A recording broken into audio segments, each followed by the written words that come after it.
On an autumn evening in Minnesota, Sarah Thompson stood in the kitchen preparing dinner. Outside the window, maple leaves beginning to change color swayed in the wind. At 42, Sarah felt a sense of peace in this ordinary routine, but also a hint of emptiness. "Tom, we're having chicken pot pie tonight," Sarah called toward the living room.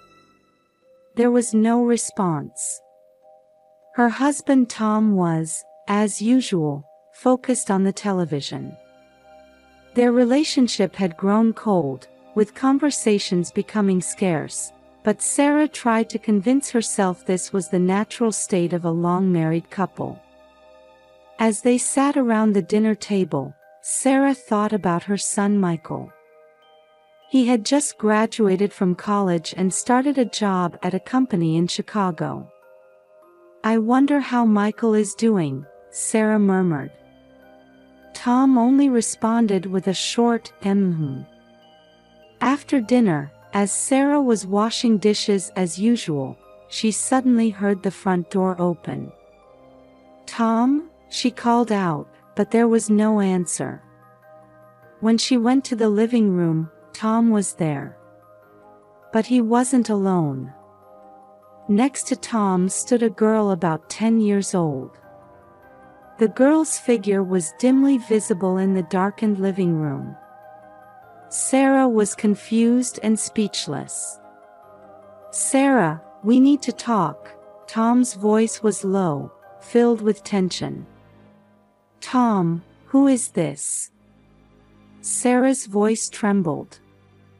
Tom let out a deep sigh and said, "Emily. You raise her," before heading towards the front door. "Tom. Wait. What do you mean?" Sarah desperately tried to stop her husband, but Tom opened the door and left without looking back. The sound of the door closing broke the silence. It was the moment Sarah and Emily were left alone. Sarah couldn't contain her shock and leaned against the wall. "Is this a dream?"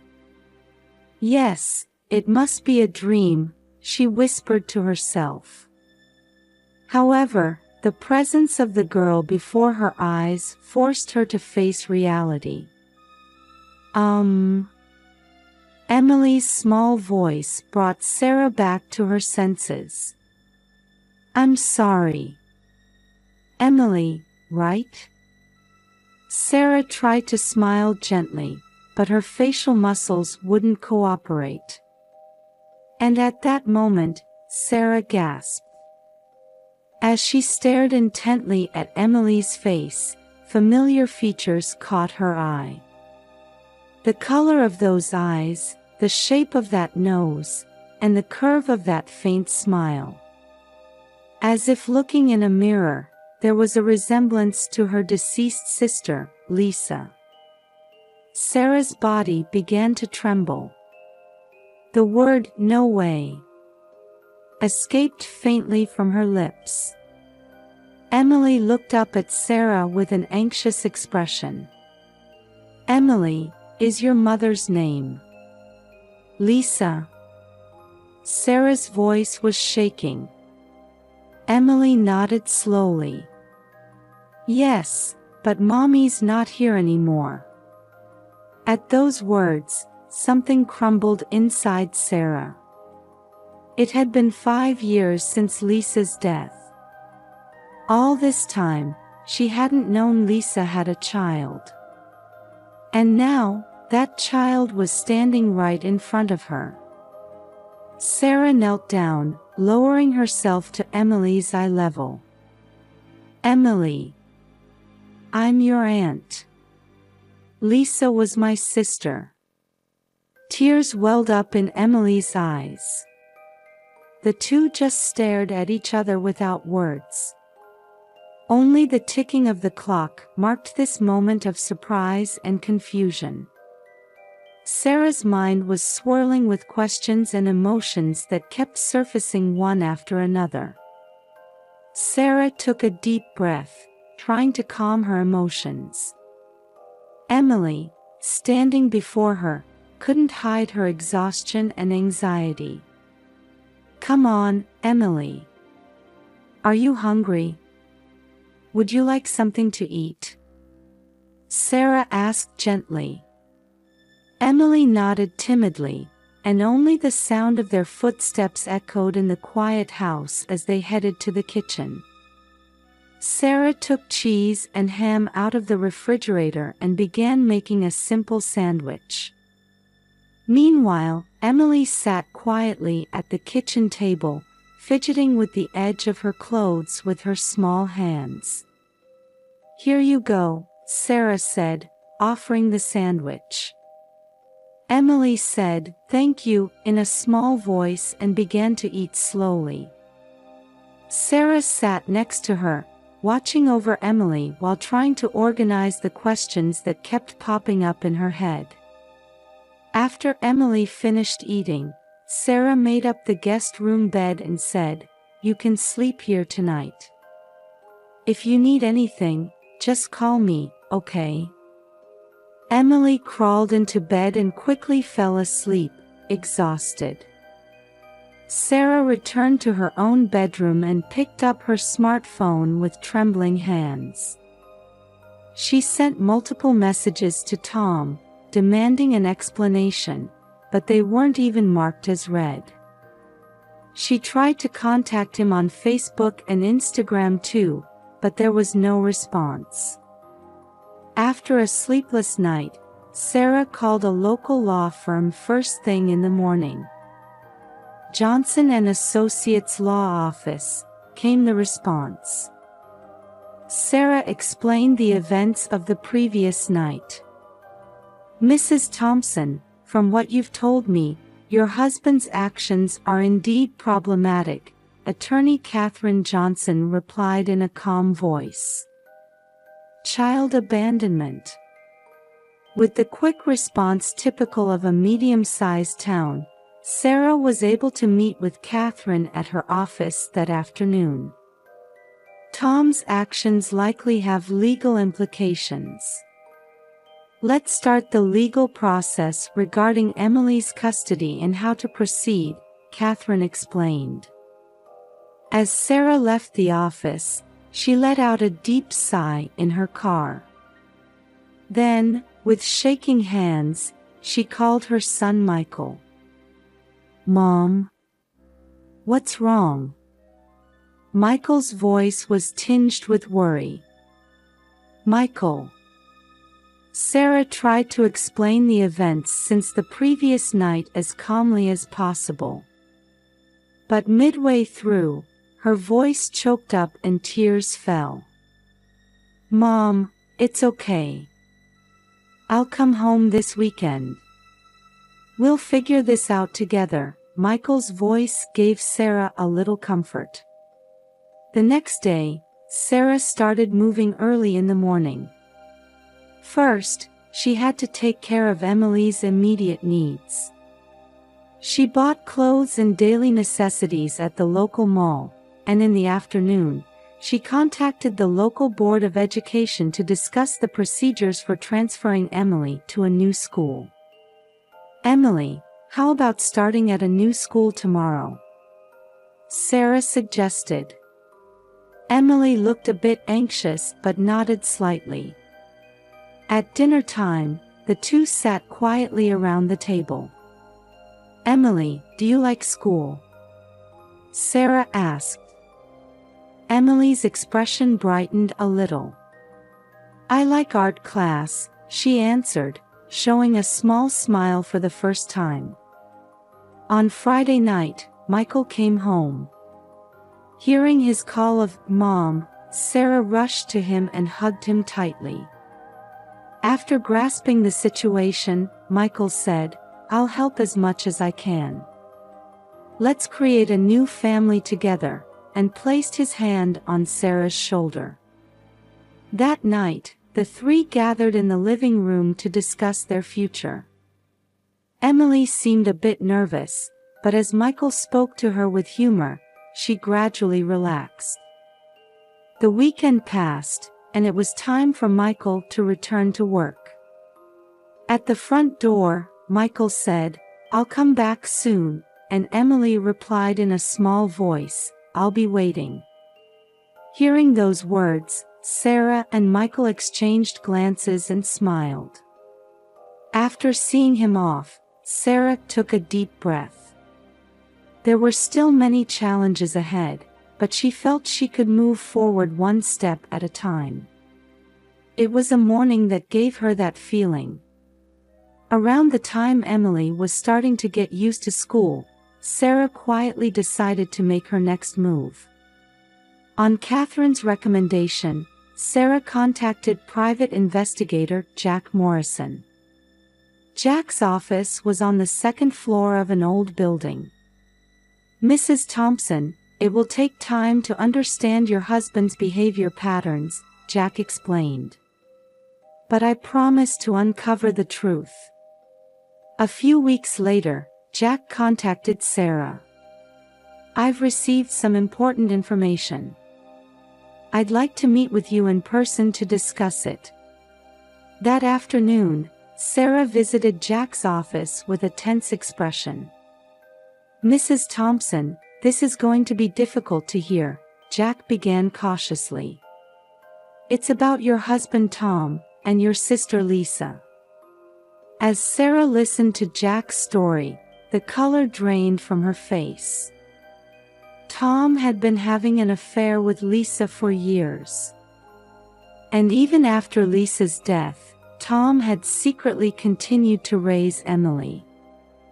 But why now? Sarah's voice was shaking. "That's another problem," Jack continued. "I got information from Tom's colleague. Tom is preparing to move abroad with a young woman." Sarah left the office in a daze. She sat in her car for a long time, her mind in chaos and her chest feeling crushed with pain. The next day, Sarah visited Catherine's office with a firm resolve. "I want to start divorce proceedings," Sarah said quietly but with a determined tone. Catherine looked at Sarah sympathetically and began to explain, "I understand. First, gaining custody of Emily is our top priority. At the same time, we'll investigate the possibility of Tom hiding assets. We'll seek a fair division of property." As the legal proceedings progressed, Sarah decided to take a step towards independence. She found a part-time job at the local library. "I'm a bit nervous about working in a new environment, but I want to move forward on my own," Sarah told the interviewer. A few weeks after starting work, Sarah gradually began to regain her confidence. Not only was she able to support the household, but she also started building new relationships. Meanwhile, her relationship with Emily was also deepening. One evening when Sarah returned from work, Emily was drawing something at the kitchen table. "Emily, what are you drawing?" Sarah asked. Emily showed her the picture a bit shyly. It depicted Sarah and Emily walking hand in hand. "Is this us?" Sarah's voice trembled slightly. Emily nodded and said in a small voice, "I feel safe when I'm with you, Aunt Sarah." Sarah hugged Emily impulsively. "Emily, thank you," she said, tears welling up in her eyes. That night, while making dinner together, Sarah began to slowly share memories of Emily's mother, Lisa. "Your mother was a very kind person," she said. Emily listened with great interest. Each time Emily said, "Tell me more," Sarah unraveled more precious memories. Before bed, as Sarah was reading a picture book to Emily in her room, Emily suddenly asked, "Aunt Sarah, can I call you Mom?" Sarah was at a loss for words and just hugged Emily tightly. At that moment, she felt their bond deepen even further. A new chapter in their lives had begun. There were still many challenges ahead, but Sarah and Emily would move forward one step at a time, supporting each other. Sarah began to feel a new bond forming through her days with Emily. One night, when Emily woke up from a nightmare, Sarah gently embraced her and whispered, "It's okay. I'm here with you." That night, they talked for a long time, sharing Emily's anxieties and worries. On the weekend, Sarah took Emily to a local art class. "Emily, your drawings are really wonderful," Sarah said, and Emily's face lit up. "I want to get better," Emily replied, and at that moment, Sarah was determined to nurture her talent. After dinner, they looked through photo albums together, talking a lot about Lisa. "Your mother used to laugh like this," Sarah said nostalgically, and tears glistened in Emily's eyes. Every time Emily said, "Tell me more," Sarah continued to gently share her memories. The neighbors also warmly watched over their new family structure. The elderly neighbor, Mrs. Johnson, sometimes brought over homemade apple pie. "You two are such a lovely family," she smiled. Michael also called frequently and visited during his vacations. "Mom, how's life with Emily?" Michael asked, and Sarah happily replied, "It's challenging at times, but every day is fulfilling." However, their peaceful days were shaken by a sudden event. One Saturday afternoon, as Sarah and Emily were planting flowers in the garden, Tom suddenly appeared. "Emily, we're leaving." Tom's voice was cold and intimidating. Sarah immediately shielded Emily behind her and confronted Tom. "What are you doing here?" Tom replied irritably, "Emily is my daughter. She's coming with me for our new life." Sarah calmly explained, "Tom is planning to move abroad with a new woman and is trying to use Emily for a favorable property division." Emily clung to Sarah fearfully. "I don't want to go," she pleaded in a small voice. "I know all about your plans, Tom. Legal measures are already in place," Sarah retorted with a resolute attitude. At that moment, Mrs. Johnson rushed into the garden. "Is everything all right?" she asked worriedly. Soon, other neighbors also gathered. In the tense atmosphere, the sound of Michael's car screeching to a halt was heard. "Mom!" Michael shouted as he ran over. "Tom, just give up," Sarah said, suppressing her trembling voice. "We have evidence of your misconduct. We're prepared to submit it to the court." Tom looked around and realized he was at a disadvantage. Muttering, "Damn it," he turned on his heel and quickly left. Sarah let out a deep sigh of relief. Hugging Emily tightly, she gently said, "It's okay now.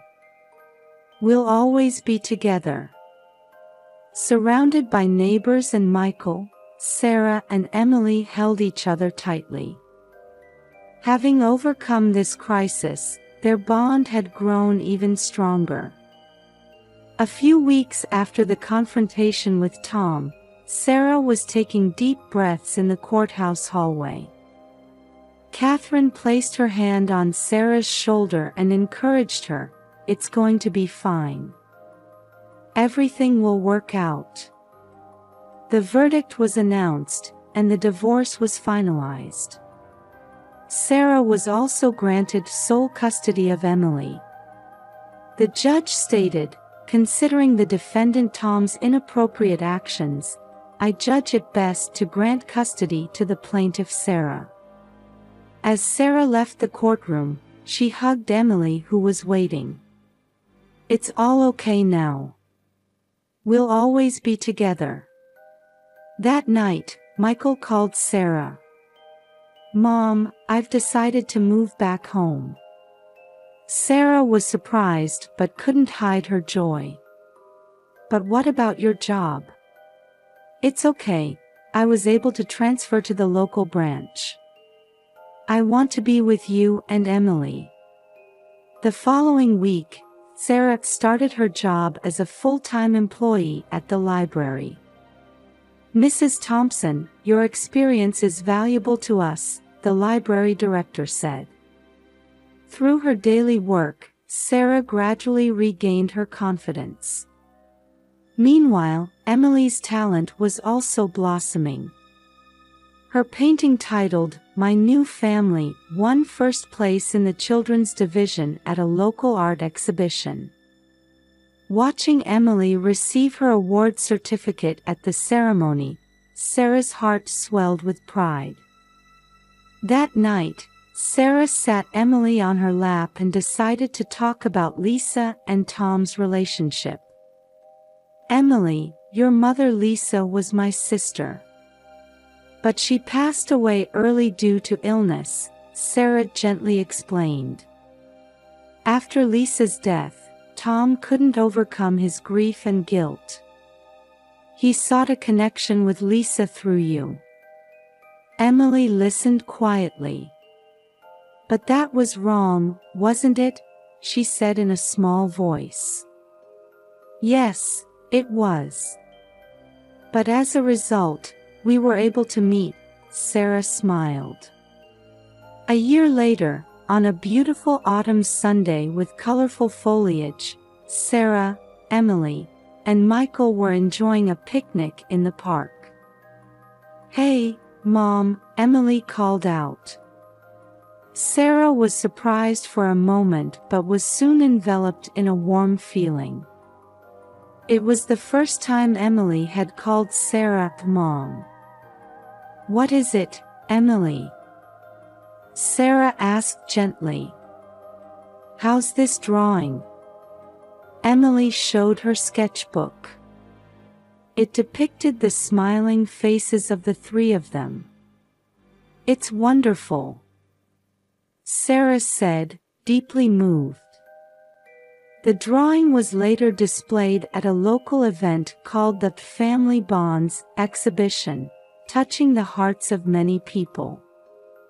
Sarah had begun local activities to support single mothers, using her own experiences. "I hope our experiences can be of help to someone," Sarah said. With Michael nodding beside her and Emily happily looking around, Sarah felt happiness.